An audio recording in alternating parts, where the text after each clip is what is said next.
Welcome to the second part of section 5.4, where we will study two more objectives and also a lot of applications. So the first objective is to understand and use the mean value theorem for integrals.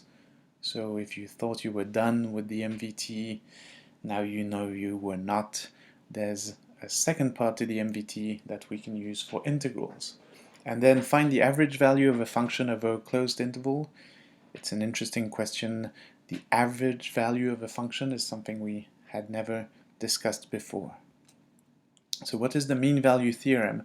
If f is continuous on a closed interval ab, then at some point c in ab, we have f of c times b minus a equals the integral from a to b of f of x dx. The first thing I want to point out is that f needs to be continuous. If that surprises you, because in the MVT we studied with derivatives, f needed to be differentiable, I'll explain why now. In fact, what we need in this exercise is that capital F be differentiable. And because we need that, we know it is differentiable since we are talking about the function f. We couldn't be talking about f if capital F wasn't differentiable. So this is why. It's the same as the MVT we saw, but in this case capital F needs to be differentiable. So what does it mean really? The integral from a to b of f of x dx, as we discussed this last week, is the area under the curve here. And what the MVT says is that there exists a place C where the area of this rectangle is equal to the area under the curve. Why the area of this rectangle? Because this rectangle is base times height, so the base is b minus a, and the height is f of c. So we see that the area under the curve is equal to base times height for a certain value of x equals c. So there is somewhere in the interval where we have a rectangle whose area is the same as the area under the curve. And the average value of an integrable function f on a closed interval ab is very closely related to the MVT. The average value of a function is 1 over b minus a times the integral from a to b of f of x dx. It's exactly the same as this, where we actually divided both sides by b minus a. So the average of f is in fact f of c. How does that make sense comparing it to what we know of the mean? When we have a set of data, we just add them all and we divide by the number of values we've added. This is really the same. This is like adding all the values, but it's an infinite sum. And then instead of dividing by the number of values we had, we just divide by the interval, the length of the interval.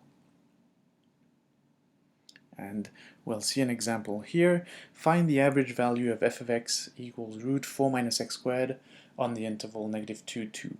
You might remember this function. We studied it in section 5.3. This is a semicircle, so it's a great question. What is the average value of this function? What is the average height that the curve reaches? So the average value of f is 1 over b minus a times the integral from negative 2 to 2 of the function. We saw in section 5.3 that this is equal to 2 pi, and therefore the average of f is pi over 2.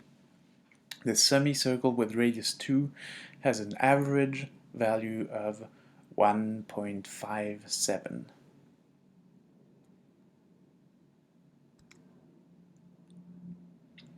The definite integral of the rate of change of a quantity capital F prime of x gives the net change or total change in that quantity on the interval AB.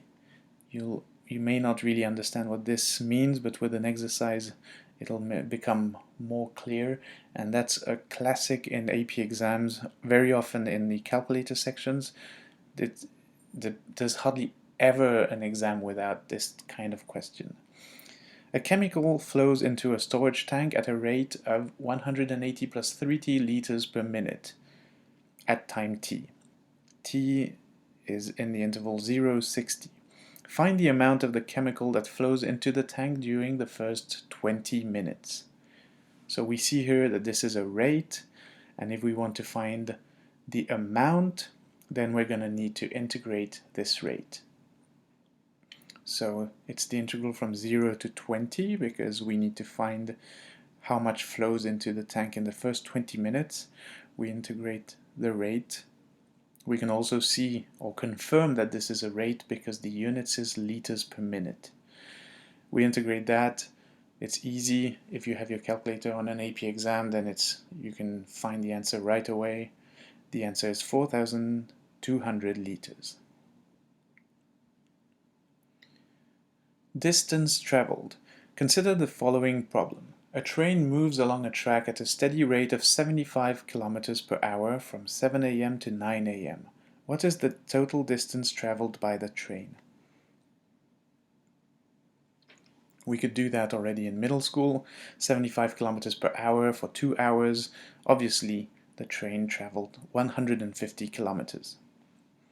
But now we're going to see a total change, a total shift in the frame of understanding of this exercise, which is really very, very interesting. I graphed the velocity here, so the velocity is simply a constant, 75 kilometers per hour, and the time here we traveled for 2 hours, so maybe this is 3 and this is 5 here. And now we can see that the distance traveled, 75 times 2, is also the area of this rectangle. The area is base times height, so 2 times 75, and this is a new way of understanding distance. The distance a particle or a train or whatever traveled is actually the area under the curve of the velocity function. So graphing the velocity versus time, we notice that 75 times 2 is also the area of the rectangle between the line and the x-axis.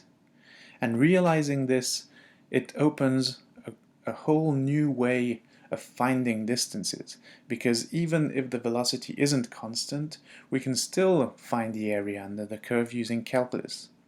If the velocity of the train varies, we can still find the distance traveled by finding the area between the curve and the x-axis. So it's very powerful. And it also completely makes sense since we had studied when we were doing derivatives that the derivative of a position function is the velocity, etc. So now if we integrate the velocity, we get the position function. And with limits, upper limit, capital F of B minus capital F of A, which is the fundamental theorem of calculus, we find the distance traveled. So one warning, displacement and total distance, two different concepts. Let's say a student walks from home to school and then back home. What we call his displacement is 0 kilometers. He was at home, he is at home now, so his displacement is 0 kilometers. On the other hand, his total distance traveled is 6 kilometers. So it depends, we have to be careful with the words here. And also remember that the speed is the absolute value of the velocity. So more about displacement and total distance traveled. This is the graph of the velocity against time, and we have a particle that moves with a positive velocity here, so moving to the right, and then the particle moves with a negative velocity, so the particle is moving toward the left, and then the particle moves toward the right again. So the particle is moving back and forth, you can see on the graph, and then the displacement is simply A1 minus A2 plus A3. I say simply, even though there's a negative sign, because this is actually going to be the integral. A is always positive, so if we simply integrate the velocity from A to B, it will automatically do A1 minus A2 plus A3. So we just integrate. The total distance traveled on AB, on the other hand, is more complicated because we have to be careful. This is positive, and we have to add this area and add this one. So it's a sum of 3 areas, and we have to integrate each part separately and add the areas which are, by definition, positive. And that implies that we need to find the x-intercepts here and there. So let's see an example. A particle is moving along a line so that its velocity is given by this function, and the units are meters per second. What is the displacement of the particle on the interval of time 1, 5? We integrate, and if we use our calculator, let's say a calculator section, the answer is 10.667 meters, which means that from at the end of the 4-second interval, the particle is 10.667 meters to the right of its original position. We don't know where it went, but it ended in a place that is 10.667 meters to the right of the original position. Now, if we want to find the total distance traveled by the particle, we have to look at what this velocity function really looks like, and we discover that even though the particle moves to the right for most of the time, it then moves back for a little while here. So where is the x-intercept? It's at t equals 4. So we will integrate from 1 to 4, and then we have to add, I have a negative sign here because I'm adding an area here. I want a positive value here from 4 to 5, and the first integral is 11.25, so the particle went 11.25 meters to the right of its original position and then moved back a little bit. It moved back 0.583 meters to the left. So the total distance traveled is 11.833 meters. One last thing we need to study in this section is the fact that when we take the derivative of an integral, we basically fall back on our feet. So here we start with the function f of t, I'm integrating it, and then I'm taking the derivative of that result. What do I get? I get the same function I started with, which is small f. We'll see why it changes from small f of t to small f of x in the proof of this equality. What we're going to do throughout these last few exercises is that we're going to use the integral of small f, and we're just going to call it capital F. Let's give the name capital F to the integral of small f. What's important to realize is that we won't need to find out what capital F is to solve these problems. So let's first prove this equality here. We start on the left, so I have d dx, which means take the derivative of integral from a to x of f of t dt. So we said that the integral of f of t, we would just call it capital F. And because of the fundamental theorem of calculus, I'm going to need to substitute x and then minus substitute a.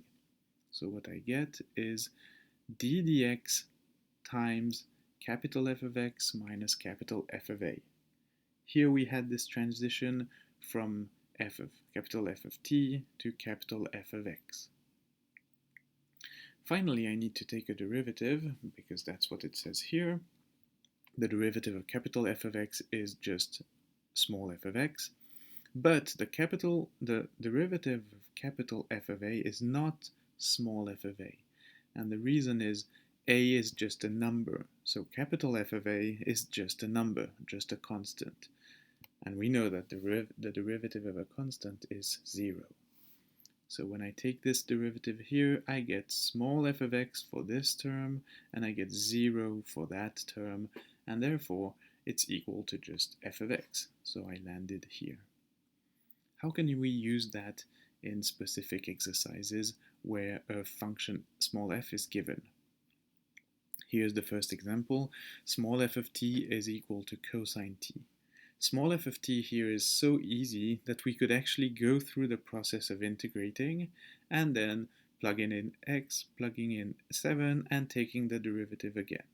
But for the sake of practicing situations where we won't even be able to integrate, we're just going to do what we did above, which is saying that this is small f of t, and its integral, whatever it is called capital F of t.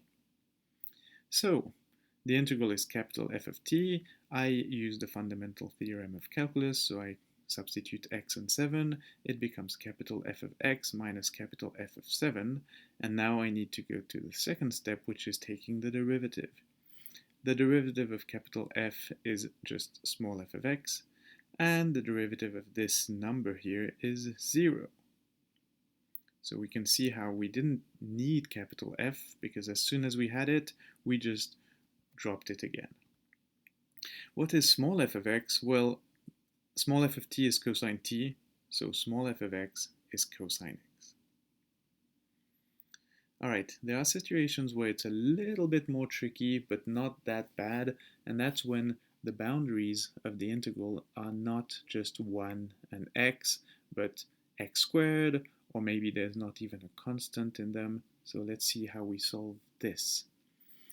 Here again, actually, small f of t is sine t, so we could figure out what the integral is, and really work it through. But once again, I'm just going to say small f of t is sine t, and therefore the integral is capital F. Capital F of x squared minus capital F of 1. Usually you can't just do that. I mean, you can always do it, but the reason why it doesn't matter here that we calculate the integral is because we're taking the derivative right away. So immediately capital F isn't part of the problem anymore. When we take the derivative here, what we get is small f of x squared. And here's the trick. There's the chain rule, because when we have a composition of functions, we need to multiply by the inside derivative. So the derivative of capital F of x squared is actually small f of x squared times 2x. As for the second term here, it's just 0 again. So small f of t was sine t, therefore small f of x squared is sine of x squared. And then I still have this times 2x, which is the inside derivative. Last example, it's the most tricky one, but in fact it's really just the same. This time 1 over 2 plus e to the t is our small f, and that might be a bit trickier to integrate. So I'm just going to say it's capital F and plug in sine x minus plug in 2x. So I get d dx of capital F of sine x minus capital F of 2x. And if I differentiate, this time there's no constant. Notice how these two terms both have an x, so they both have a variable.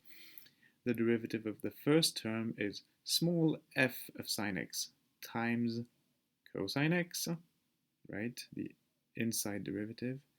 And the derivative of the second term is small f of 2x times the inside derivative, which is 2. So to conclude, we want to substitute what these small f actually are, and here's what your final answer can look like. So just to reiterate, here we were studying how the derivative of the integral, we just fall back on our feet, and it's only in an extremely weird situation where the boundaries are very complicated that we have to multiply by the inside derivative.